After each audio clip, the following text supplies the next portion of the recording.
Phone hack হয়ে গিয়েছে কিনা সেটা আপনি কিভাবে বুঝবেন? এটা অনেকেই আসলে আমরা আমাদের এই জিনিসটা আমরা অনেকেই কাজটা করে ফেলি। যেটা হচ্ছে যে আমরা অনেক ধরনের অ্যাপস আমরা আমাদের ফোনে ইনস্টল করে ফেলি যেটা কিনা আমাদের অনেক অ্যাক্সেস তারা নিয়ে নেয়। তো এই ধরনের অ্যাপস আসলে আমরা আমাদের ফোনে ইনস্টল আছে কিনা সেটা আমরা কিভাবে চেক করব?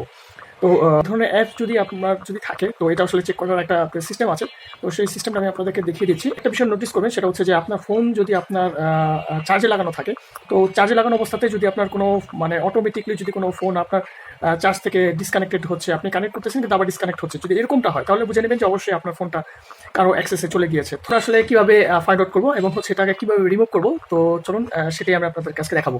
চলে আসলাম পিসকেনে। তো এখন আমরা যেটা করবো প্রথম হচ্ছে যে ফোন থেকে ফোনের সেটিংস অপশনে যাব। সেটিংস অপশনে যাওয়ার পর আমরা এখানে টাইপ করব, সার্চ বারে যে আমরা টাইপ করব হচ্ছে play pro, PLAY, play pro. এটা লিখে আমরা সার্চ করব। এখন দেখেন প্রথমেই আমার একটা অপশন আসতেছে, অপশনটা হচ্ছে গুগল প্লে। তো এটা আসলে অনেকের ফোনে অনেক রকমভাবে আসবে। তো আমার এখানে এভাবে আসে যে এই যে নিচে আপনার অপশনটা দেখতে পাচ্ছেন গুগল প্লে প্রোটেক্ট। তো আমরা জাস্ট এটাতে ক্লিক করব। দেন হচ্ছে এটাতে যাওয়ার পরে একটু অপেক্ষা করব। এটা হচ্ছে আমার প্লে প্রোটেক্টের এখানে আপনার ঢুকতেছে, সাইন ইন হচ্ছে। দেন হচ্ছে আমরা এখানে দেখতে পারতেছেন যে এখানে লেখা আছে স্ক্যান। তো আমি এটার সাথে সাথে স্ক্যান করব।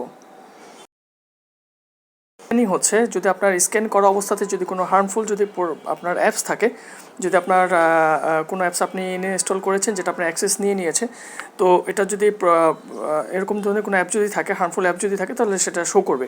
ঠিক আছে? তো তখন এটা আপনার সাথে সাথে এটাকে আপনি ডিলিট করে দিতে পারবেন। আর যদি আপনার যদি এটা এখানে না থাকে তাহলে তো আপনার এরকম দেখাবে যে নো হার্মফুল অ্যাপস ফাউন্ড। ঠিক আছে? তো এটা হচ্ছে বিষয়। তো অবশ্যই ভিডিওটা ভালো লাগলে শেয়ার করবেন।